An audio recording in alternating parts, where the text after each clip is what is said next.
Today I'm going to teach you how to connect PagePilot with Shopify.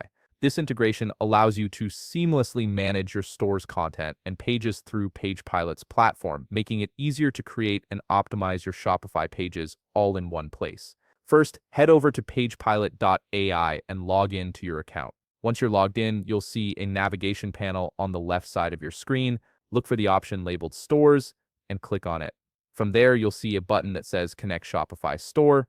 Go ahead and click that to begin the integration process. Now, open a new tab and navigate to your Shopify admin store. Once you're there, simply copy the URL from the address bar at the top of your browser. This URL is essential as it tells PagePilot exactly which Shopify store you want to connect. Switch back to the PagePilot tab and you'll see a field asking for your Shopify admin store URL. Paste the URL you just copied into this field, then click Next. At this point, PagePilot will display a series of steps guiding you through the connection process. Don't worry about reading through each one in detail right now. Just keep clicking Next until you reach the end of the prompts.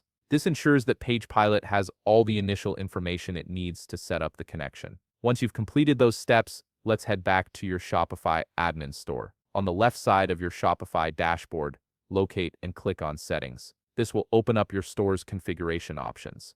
Within the Settings menu, look for Apps on the left sidebar and click on it.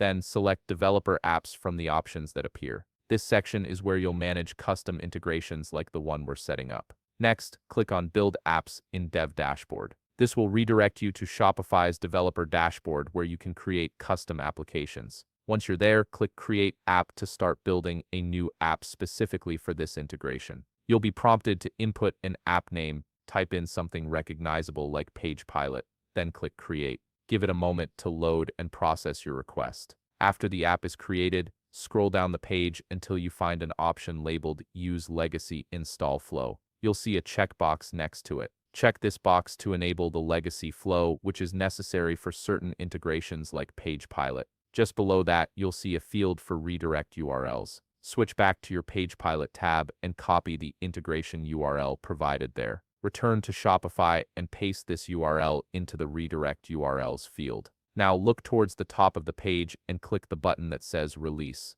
A confirmation prompt will appear. Click Release again to confirm and finalize the release of your app. This step makes the app active and ready to handle the connection. Next, on the left side of the app settings, click Settings. This will take you to a page where you can view your app's credentials. Here, you'll find two important pieces of information: the client ID and the client secret. Copy the client ID first and switch over to your PagePilot tab. Paste it into the client ID field. Then go back to Shopify, copy the client secret, and paste it into the corresponding secret field on PagePilot. Finally, click Connect Store in PagePilot. This completes the integration process, and your Shopify store is now connected to PagePilot, allowing you to manage your store's pages and content more efficiently. If you found this video helpful, please leave a like, subscribe, and see you in the next video.